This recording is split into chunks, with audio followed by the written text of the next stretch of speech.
to decide whether I will wear black or white, loose or tight. Who are you to give me the permission whether I will or not have a future bride? 4 June 2026 Mohali, Punjab का एक fastest growing corporate hub. Best tech mall के पास एक private courier company का office. शाम के लगभग 7:40 computers चल रहे थे। एम्प्लॉयज अपनी शिफ्ट कंप्लीट कर रहे थे। किसी को कुछ अंदाजा भी नहीं था। और फिर ऑफिस के अंदर मौजूद सीसीटीवी कैमरास ने कुछ ऐसा रिकॉर्ड किया, एक ऐसा मंजर जिसने पूरे इंडिया को हिला कर रख दिया। एक यंग वुमेन, एक यंग लड़की अपनी डेस्क पर बैठी काम कर रही थी, अपने कंप्यूटर पर काम कर रही थी, और एक शख्स पीछे से आता है, चाकू हाथ में, नाइफ हाथ में, और शुरू होता है वो सब कुछ जो सिर्फ नाइटमेयर्स में होता है। ये कहानी है डिंपल खत्री की। 29 साल की एक वर्किंग प्रोफेशनल, पटियाला की बेटी, राजकुमार खत्री की लाडली, और एक ऐसी लड़की जिसने अपनी जिंदगी में कुछ गलत नहीं किया था, सिर्फ एक रिलेशनशिप खत्म की थी, और शायद इसी फैसले ने उसकी जिंदगी ले ली। हर क्राइम सीन के पीछे एक कहानी होती है, एक ऐसा सच जो अक्सर अंधेरों में छुपा रह जाता है, और हम उस सच को दुनिया के सामने लाते हैं। वेलकम टू द शो, और आप देख रहे हैं crime world with Sheikh.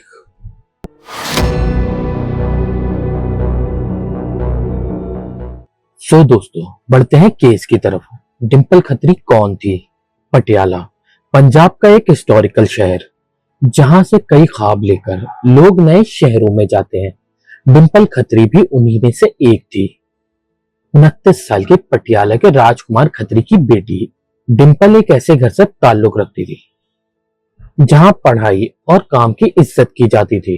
Reports के मुताबिक डिंपल ने मोहाली में एक पैकर्स एंड मूवर्स कंपनी को ज्वाइन किया था, सेक्टर 66 में, बेस्ट टेक मॉल के बिल्कुल पास, जहां वो पिछले 3 साल से काम कर रही थी।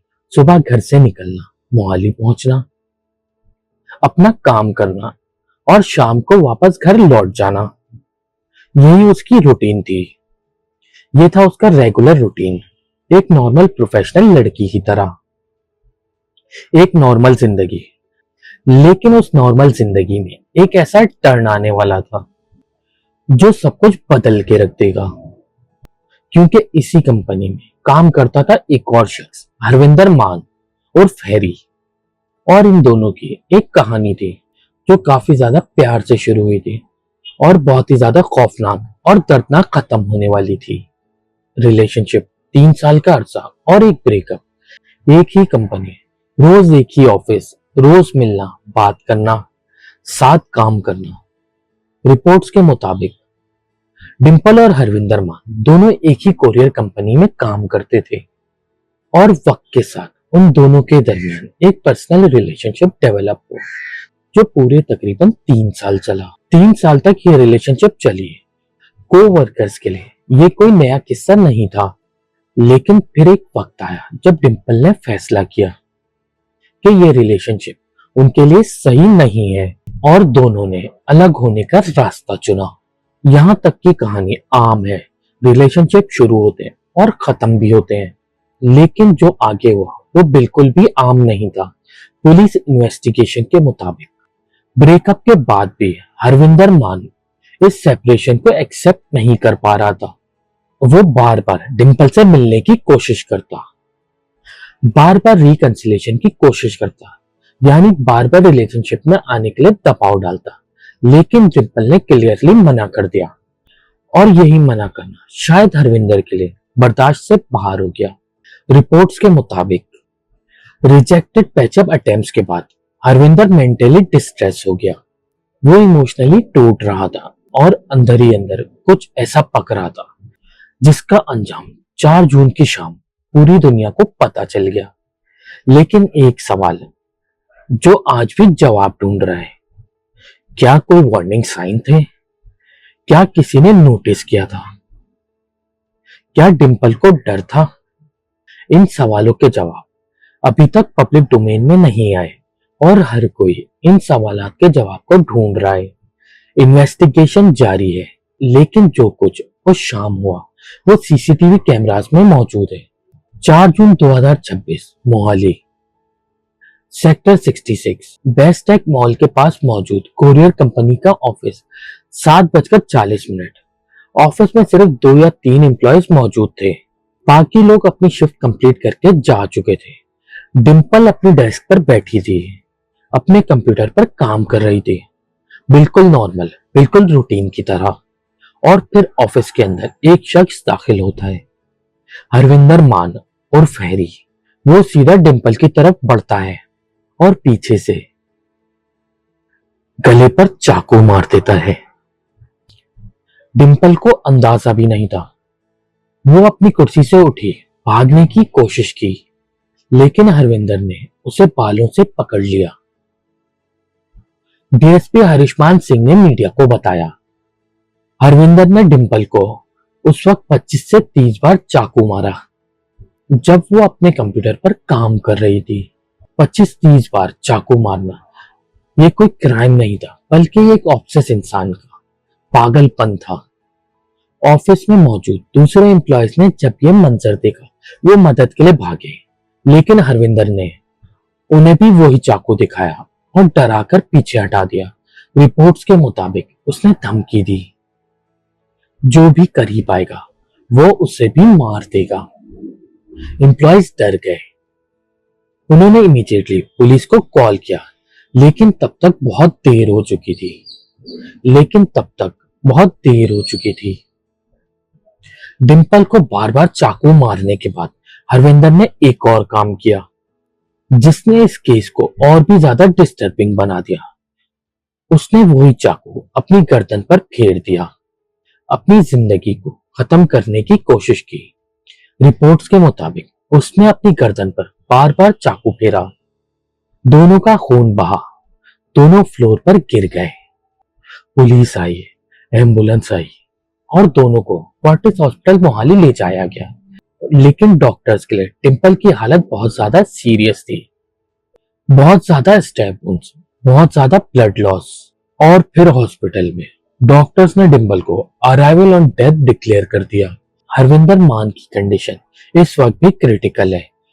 वो इस वक्त हॉस्पिटल में एडमिट है। पुलिस इस वक्त उसकी हालत स्टेबल होने का इंतजार कर रही है ताकि डिटेल इंटेरोगेशन हो सके। फेज 11 पुलिस स्टेशन के एसएचओ अमन बादेवान ने मीडिया को बताया, मर्डर केस रजिस्टर कर लिया गया है और फैमिली का स्टेटमेंट आने के बाद आगे के लीगल एक्शन लिए जाएंगे। जिस रात ये वाकया हुआ, फेज 11 पुलिस स्टेशन के अधिकारियों ने कोरियर कंपनी का विजिट किया, मौके वारदात का मुआयना किया। फॉरेंसिक एक्सपर्ट्स ने क्राइम सीन पर पहुंचकर एविडेंस को स्टोर किया, कलेक्ट किया। चाकू जो क्राइम में यूज हुआ वो पुलिस ने रिकवर कर लिया। सीसीटीवी फुटेज ऑलरेडी मौजूद थी और इन्वेस्टिगेटर्स ने उस फुटेज को केयरफुली एनालाइज करना शुरू कर दिया। डीएसपी हरिष्मान सिंह, जो इस केस के इन्वेस्टिगेटिंग ऑफिसर हैं, उन्होंने मीडिया को बताया, हरविंदर सिंह मान ने डिम्पल को 25 से 30 बार चाकू मारा जब वो कंप्यूटर पर काम कर रही थी। उसने खुद को भी इंजरीज दी। अभी वो अनकॉन्शियस है। ये दोवें इकट्ठे काम करते सी। ਉਹਨੇ ਪਿੱਛੋਂ ਆ ਕੇ ਚਾਕੂ ਨਾਲ ਸਟੈਬ ਕੀਤਾ ਹੈ ਲੜਕੀ ਨੂੰ ਤੇ ਕਾਫੀ ਵਾਰ ਵਾਰ ਕੀਤੇ, ਮਤਲਬ ਨੀਅਰਲੀ 25 ਤੋਂ 30 ਵਾਰ ਉਹਦੇ ਕੀਤੇ ਹੋਣਗੇ ਗਰਦਨ ਤੇ बैक साइड तो। बीएनएस सेक्शन 103 के अंडर एफआईआर को रजिस्टर किया गया है। ये वो सेक्शन है जो इंडियन कानून के मुताबिक मर्डर केस के लिए रजिस्टर किया जाता है। मतलब क्लियर है, पुलिस ने इस केस को मर्डर केस के तौर पर रजिस्टर किया है। 5 जून को ऑफिस बंद रहा। एम्प्लॉयज के स्टेटमेंट को रिकॉर्ड किया गया और सीसीटीवी फुटेज, आई विटनेस अकाउंट्स और फॉरेंसिक एविडेंस से केस की पूरी पिक्चर बनाई जा रही है। इन्वेस्टिगेशन से इस वक्त एक बात क्लियर हो गई है कि ये कोई रेज में हुआ हुआ मर्डर नहीं, या ये कोई हादसा नहीं, ये कोई अचानक हुआ हुआ एक्ट या रेज नहीं था। ये एक प्री प्लान मर्डर था, सोचा समझा डिसीजन था और इसका सबसे बड़ा सबूत ये था, हरविंदर अपने साथ चाकू लेकर आया था। यहाँ एक इंपॉर्टेंट सवाल आता है, और ये सवाल सिर्फ इस केस के लिए नहीं है, बल्कि हर उस केस के लिए है जो रेलेवेंट है, जहां रिलेशनशिप के बाद वायलेंस होती है। ऐसे बहुत से केसेस हमारे सामने हैं, जैसे खुशी मर्डर केस, सना यूसुफ, या फिर ये, क्या ये सिर्फ अचानक गुस्से का नतीजा था या पहले से इसकी प्लानिंग की गई थी। आइए इन फैक्ट्स को रोशनी में सोचते हैं। पहली बात, हरविंदर खुद का अपना चाकू लेकर आया था। कोई नाइफ वहां पहले से मौजूद नहीं थी, वो उसे अपने साथ लाया था। ये एक प्रीमेडिटेड एक्ट था, ये एक सोचा समझा एक्ट था, या सोचा समझा अमल। दूसरी बात, वो शाम में आया जब ऑफिस में कम लोग थे, 7:40, जब मेजॉरिटी एम्प्लॉयज जा चुके थे और ऑफिस में 2 या 3 लोग थे। क्या ये सिर्फ इत्तेफाक था या प्लानिंग? तीसरी बात, ब्रेकअप के बाद भी हरविंदर बार बार डिंपल से मिलने की कोशिश कर रहा था, जब बार बार डिंपल ने उसे अगेन रिलेशनशिप में आने की बात को रिजेक्ट कर दिया। यानी ये सिलसिला काफी वक्त से चल रहा था। ये सारी चीजें मिलाकर जो तस्वीर सामने आती है, वो एक ऐसी इंसानियत, ऐसी सोच की तरफ ले जाती है जो किसी भी सिविलाइज सोसाइटी में एक्सेप्टेबल नहीं है। रिजेक्शन को कबूल ना कर पाना, दूसरे इंसान के फैसले को इज्जत ना देना, और प्यार को कंट्रोल समझना, और प्यार को पोजीशन यानी कंट्रोल समझना, ये एक ऑब्सेशन है। और इस केस में वही ऑब्सेशन एक ब्रूटल मर्डर का सबब बन गया। 5 जून 2026 जो लड़की घर से काम पर गई थी, आज वो उसी घर में वापस आई, एक बेटी, एक लाश बनकर। डिंपल खत्री के वालिद राजकुमार खत्री के घर पर। लक्ष्मणगढ़ पटियाला में रिश्तेदार थे, दोस्त थे, पड़ोसी थे, सब आ रहे थे, लेकिन कोई उन्हें वो दर्द नहीं दे सकता था जो एक बाप अपनी बेटी, अपनी लाडली को खोकर महसूस करता है। 5 जून 2026 को लगभग 3 बजे डिंपल की अंतिम विदाई हुई, यानी आखिरी रसूमात अदा की गई। वीरजी मुक्तिधाम पटियाला में उसके अंतिम विदाई हुई। एक यंग लड़की का अंतिम सफर जो बहुत छोटा रह गया। पंजाब में शोक का माहौल था, गुस्सा था, और सवालों की एक लंबी कतार। क्या ये रोका जा सकता था? क्या कोई ऐसा सिस्टम होना चाहिए था जो डिंपल को बचा सकता? इन सवालों के जवाब सिर्फ एक इन्वेस्टिगेशन दे सकती है, और एक ऐसी सोसाइटी जो अपनी बेटियों के हिफाजत के बारे में सीरियसली सोचे। इस केस ने सिर्फ पंजाब को नहीं, पूरे इंडिया को एक आम सवाल के सामने लाकर खड़ा कर दिया। वर्क प्लेस कितना सेफ है, खास तौर उन लड़कियों के लिए जो ब्रोकन रिलेशनशिप के साथ काम करने के लिए मजबूर हैं। डिंपल और हरविंदर एक ही कंपनी में थे, एक ही ऑफिस, रोज एक दूसरे को देखना। ये एक ऐसी सिचुएशन है जो बहुत ही ज्यादा कॉम्प्लिकेटेड थी, और इस सिचुएशन में डिंपल ने जो किया वो बिल्कुल सही था। उसने रिलेशनशिप खत्म की, रिकंसिलेशन की रिक्वेस्ट को मना किया, अपना फैसला किया, लेकिन सिस्टम उसे सिक्योर नहीं कर पाया, उसे प्रोटेक्ट नहीं कर पाया।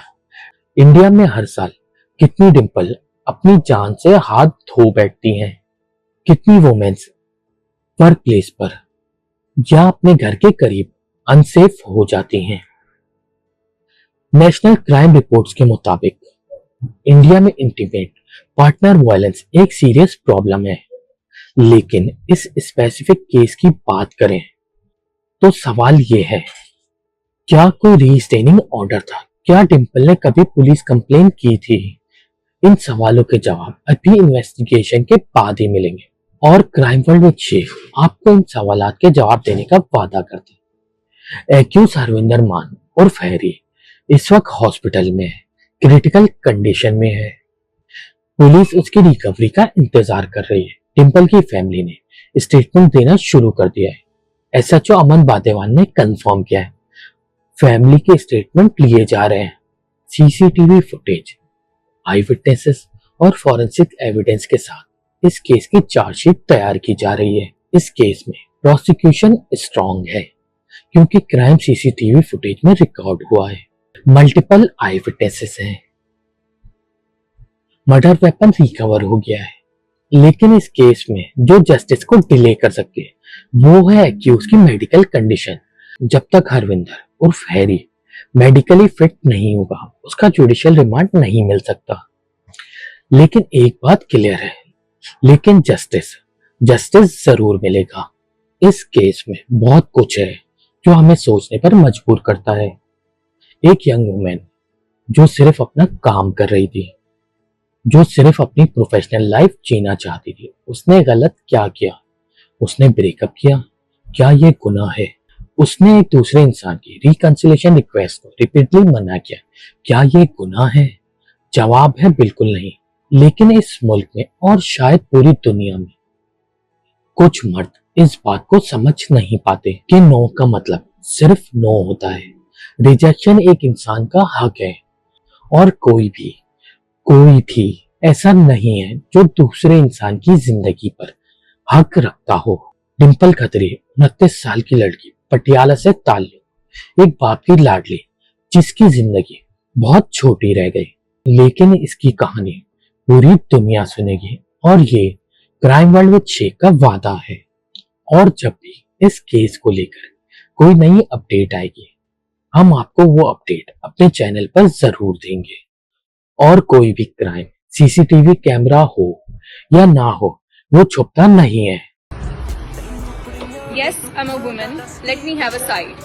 I need a road. I can walk alone, even at night. Stop chasing me. I'm not a kite.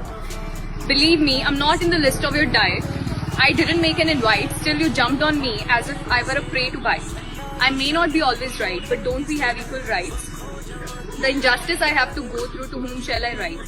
When I tried and raised my voice, all of you made me quiet. Who are you to decide whether I will wear black or white, loose or tight? Who are you to give me the permission whether I will or not have a future bride? You ain't no knight, you always want women beneath your height.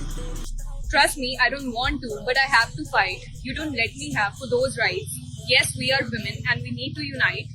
Let me be free, I need that light. Crime world with Sheikh के साथ मिलते हैं next case में। तब तक अपना ख्याल रखिए।